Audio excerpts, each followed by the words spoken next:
What's going on, you guys? EP09 back here with another video, and today we hear from Logan Franklin, the Texas Oak.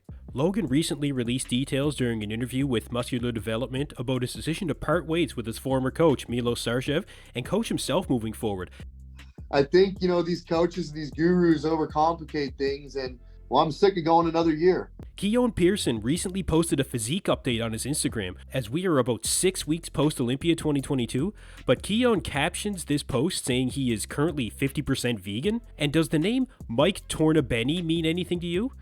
Yes, you all know who he is. It's Dom Mazzetti, aka BroScience, the king of fitness satire. After Mike's massive success on YouTube as the gym bro we all know as Dom Mazzetti, he describes how he went through a literal identity crisis for a period of time after creating the Dom Mazzetti character, how it really affected him in his daily life, and what he had to do to overcome that. He said like an identity crisis of being like, am I interesting outside of it? BroScience! Bang, bang.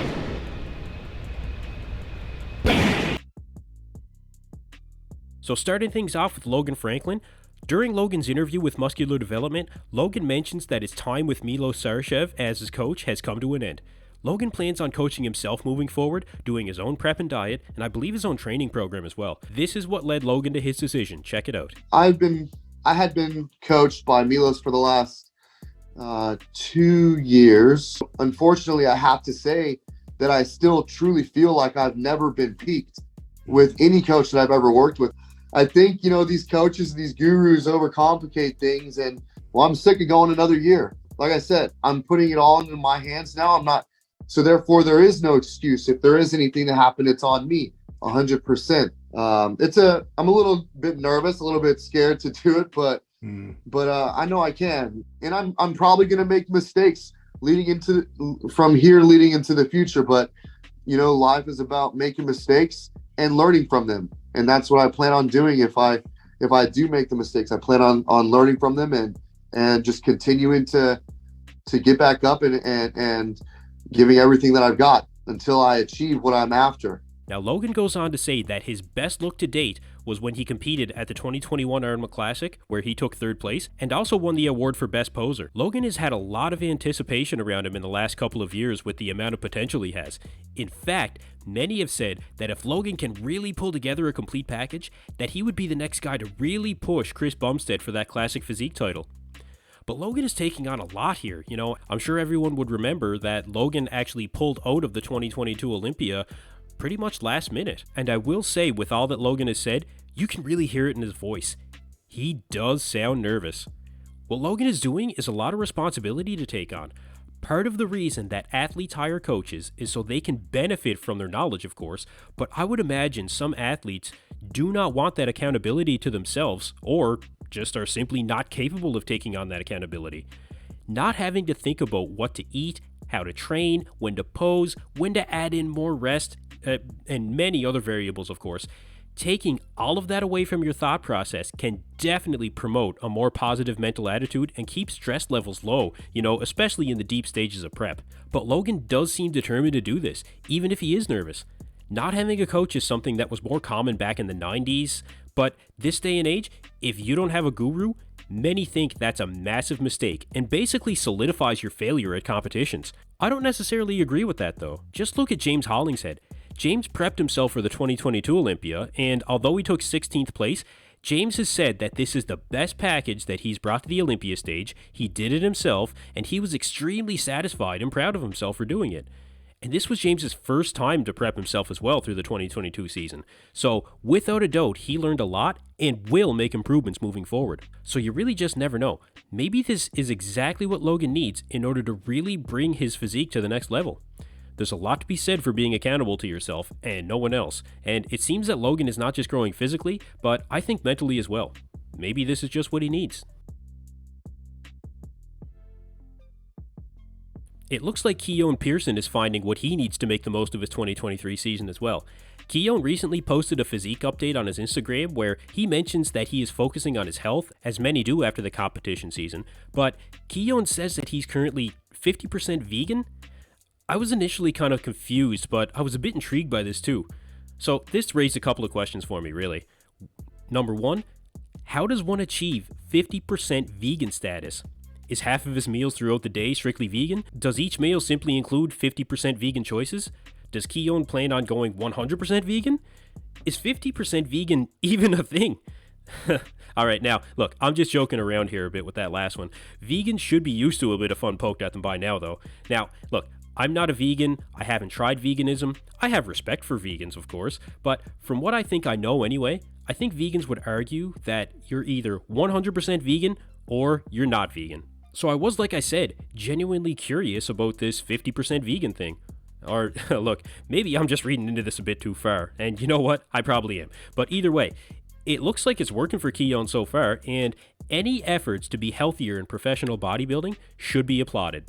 No doubt this is an opportunity for Keone to get in some more micronutrients from whole foods that he may have been missing out on during his prep, clean out his blood and digestive system. The benefits of vegan food certainly can't be argued, that's for sure. You just don't typically see a guy like Keone mentioning anything to do with veganism. Vegan bodybuilders in the professional ranks is not very common, as of course, getting in enough protein would be more difficult, but not impossible, As Keone has gone on record to say that he planned on retiring from professional bodybuilding, very early in his career, at 30 or in his early 30s, I believe is what he said, maybe incorporating a more healthy lifestyle in combination with professional bodybuilding will help keep him in the sport a bit longer for all of us to witness.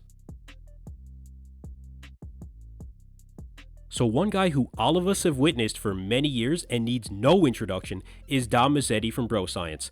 Actually, maybe I shouldn't necessarily say that he needs no introduction. Dom Mazzetti, aka Mike Tornebenne, recently appeared on the Don't Be Sour YouTube channel. Now during the interview, Mike, or Dom, or...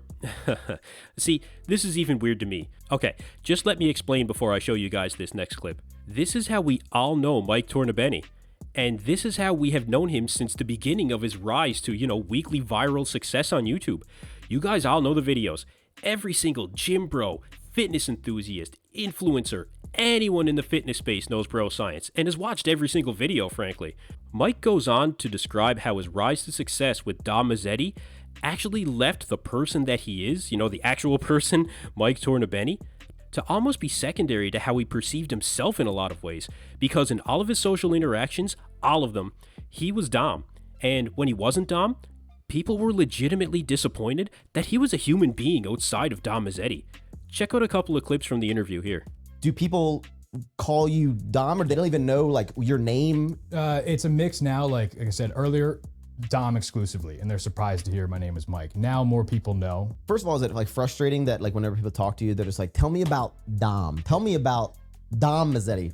Mike, dude, yeah. I want to hear about Dom. I mean, I've had my own sort of identity crisis with this back in 2016. Is Dom cooler than me? Should I just switch personally? Honestly, that was a whole thing, man. I was living in the shadow of my own creation, and now I'm fine with it because I'm like, it is me. It's still me. It's in my head. I'm still that guy. It's just so a little bit it was definitely a thing I had to adjust to with as it got bigger, and as I was I didn't want to pigeonhole myself as just this character, and I started having an identity crisis of being am I interesting outside of it? Yeah.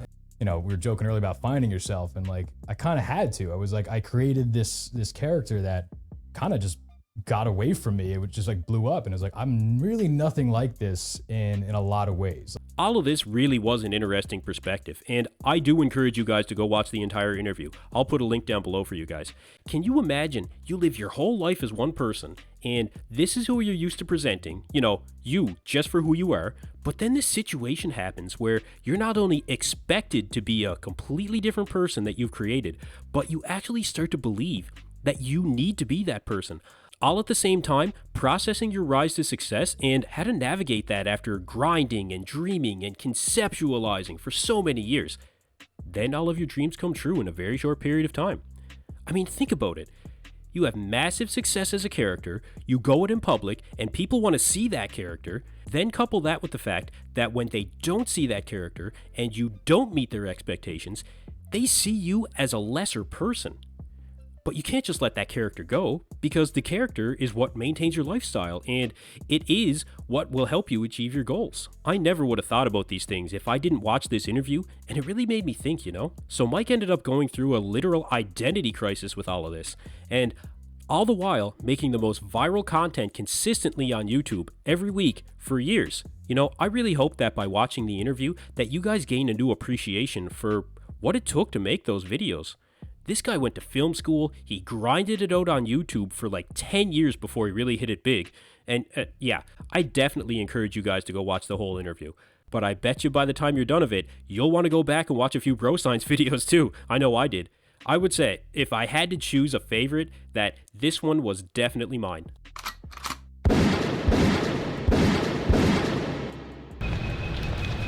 Fucking shit. First off, CrossFit is a class.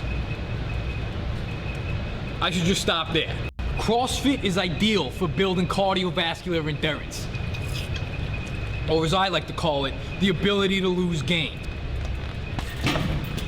CrossFit places a huge emphasis on form and not needing it. CrossFit takes complicated movements and gets rid of all the useless shit like effectiveness and safety and replaces it with cool shit like violence and danger. Me, I'm always playing my sport. It's called walking around like a fucking beast and living to 50. Live large, die large. Leave a giant coffin. This is how you use these things. Hilarious, man. Genius. This guy changed the game with these videos. I'll never forget them. Anyway, that's going to do it for me in this video. Leave me a comment down below with what you guys think. Do you think Logan Franklin is making the right move by coaching himself? Are you still trying to figure out what Keone means by 50% vegan? I kinda am. And tell me what your favorite BroScience video was down in the comments. I'll probably go back and watch it. Thanks for tuning in to EP09. Be sure to like and subscribe.